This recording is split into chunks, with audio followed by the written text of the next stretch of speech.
The Crown is back. The TV series about the lives of the British royal family is back for another season, with some changes, as outlined by our Mark Phillips. And action! We're on set with the cast of The Crown, where they're filming the new season. It returns to Netflix next week, to the relief of royal addicts everywhere.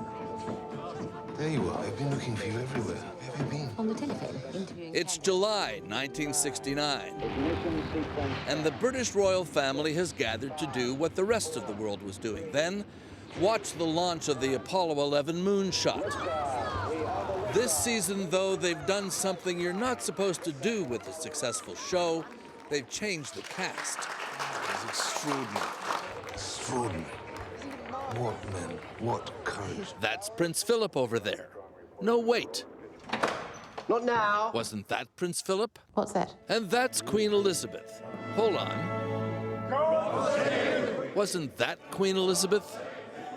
The young and glamorous royal couple, played to critical acclaim by Claire Foy and Matt Smith, are out.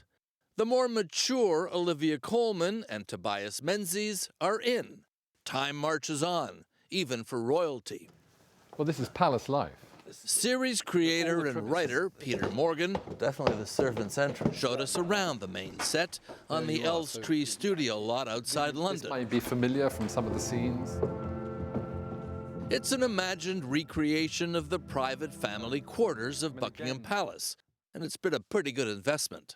Why did you feel the need to change horses? Sorry. I just had this image of Olivia and Claire as horses. Are you referring to my actors as horses? Well, they do pull the show along, And no pressure. now into the 1960s, and there's only so much makeup can do. I think that when you get to middle age, you might be able to replicate wigs or even wrinkles, but you can't replicate life experience. And life experience takes its toll on our faces, the way we hold our shoulders. Is there also a risk from your point of view in changing cast? I think it might take you 3 minutes, and then you make that transition. The new older queen is revealed through a typically clever device, a new postage stamp featuring a more mature monarch. Everyone at the post office is delighted with the new profile, ma'am, which they feel to be an elegant reflection of Her Majesty's transition from young woman to... Old bet? 7-11 Bravo, take 2, A marker. If anyone can handle the transition, it's Olivia Colman, who's riding a wave of goodwill after winning an Oscar last year in The Favourite. Still, it's a role like no other. The moment they offered it, and I went, yes, please. That was very uncool. This, of course, is a real character who everybody knows so well. Does Yeah. that make things different as an actor? Much harder. Because you're tested? Yes, well, everyone knows what she looks like, knows what she sounds like, so everyone has an opinion, and everyone can go, oh, no, she doesn't sound like that.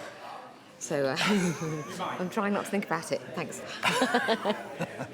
They don't want you to be normal. Well, what do they want? The challenge of playing the real queen in a show like The Crown is to tiptoe along the line where drama meets history. I'd favour the royal family being kept out of sight, out of mind.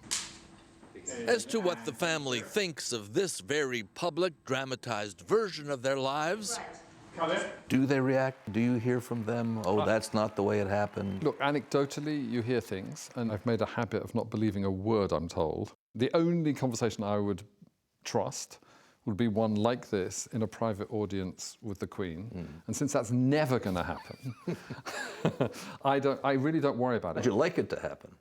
Oh, I'd love to have a conversation with her. I think it would be quite brief.